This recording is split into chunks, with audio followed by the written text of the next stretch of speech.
Have you guys been following the SpaceX stuff?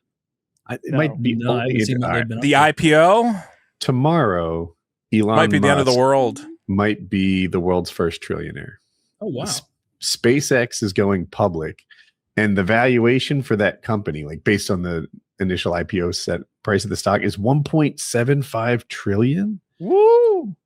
Yes, and they changed the rules of NASDAQ to have it listed in certain index funds. I think 5 days after it goes live. Normally, it's much longer. Wait, really?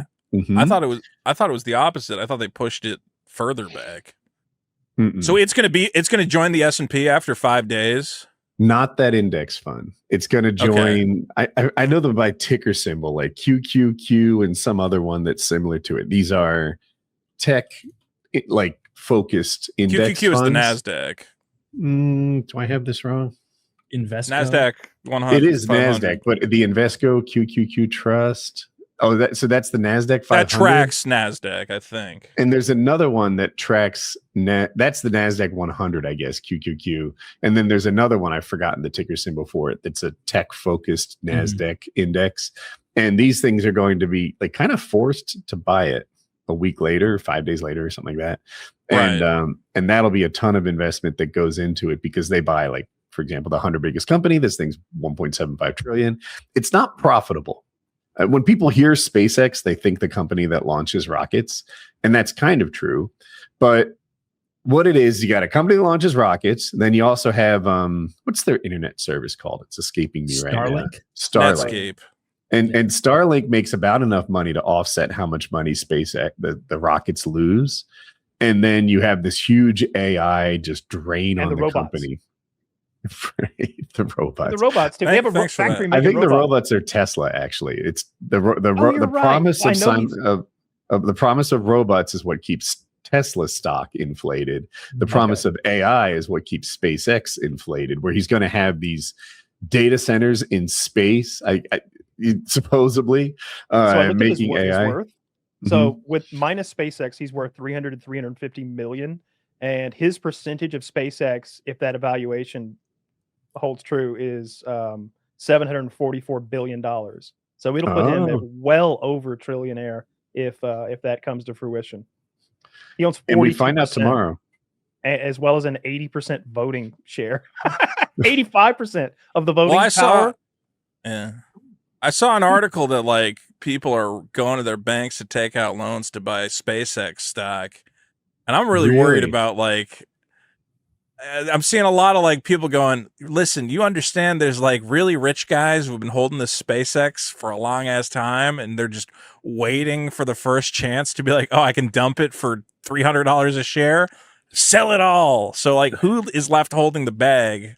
We'll see if that valuation is fucking nutso, man. 1.75 trillion, is that it? Yeah. I was like upset because when I heard they changed the rules to get it into the index funds, I thought it would be the S&P 500, which is where I invest a lot, but it won't be. The S&P 500, the company has to be public for a year. It has to be profitable. There's a bunch of rules that's going to keep it out of the S&P 500. That protects you, because otherwise, I agree. Yeah, you go, oh wait, my S&P, my fund that I'm holding, which every how many millions of Americans are holding S&P, are all forced to buy SpaceX stock. Well, they won't to hold it at least. That it's an extremely speculative company that does not have any proven anything. But it won't go into the S&P 500. It'll go into some of these other funds. Yeah. And but it's interesting to me. I when they say the system is rigged, people often lack specifics. Like, how did they rig this system against you? And then you're like, well, they changed the SEC rules as Elon Musk warmed up to President Trump so that his company could go public at a valuation of 1.75 trillion. Then index funds would be forced to buy it. And I'm like, oh my gosh, it feels a little rigged. Has Musk talked to Trump ever since he went on Twitter and he said, hey, by the way, Trump's a fucking PDF or whatever? Have they gotten back together? And he's like, I can't believe I said those goofy things about you. I think so. I haven't seen them together. Have they been together since then? We'll know this weekend. We'll know for sure this weekend if Elon is at the White House UFC event. I think you're going to see the real inner circle who are wanting to be there in front of the cameras being Trump's friend. But we were all excited to talk about the final frontier, space. Elon Musk building Our favorite Starship. African American. Yes, The best. Everyone's talking about it. That's how Trump would say. But it's pretty fucking cool. Have you guys seen the footage?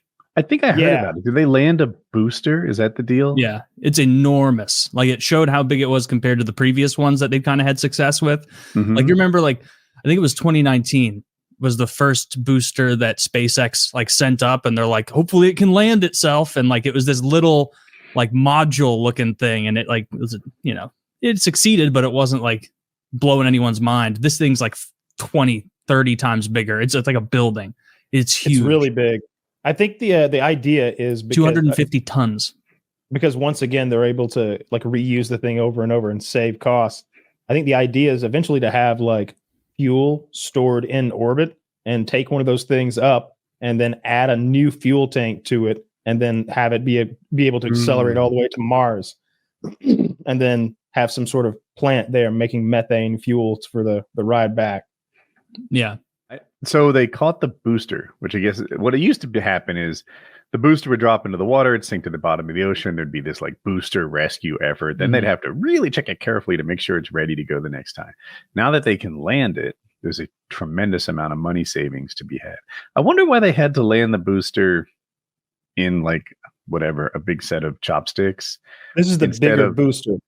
So they landed the other things. It's just harder because it's bigger. I think it's probably just too heavy. I think it's gigantic. I don't know the answer to your question, but I presumed that this was just so much bigger that they needed the chopsticks. I didn't know about the whole chopstick landing capture thing until I saw the video, and it doesn't look real. That thing kind of comes in ass first, like gliding down, like something out of a.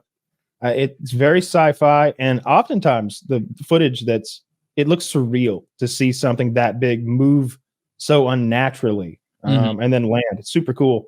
Yeah, there's so much power. I saw a clip of Elon Musk saying the booster weighs like 250 tons.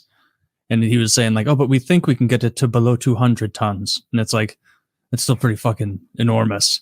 Like, what are we moving? Hopefully, like this could be one of those things that like triggers another big increase in our ability to explore space, just like quick turnaround and everything. You know what I was thinking?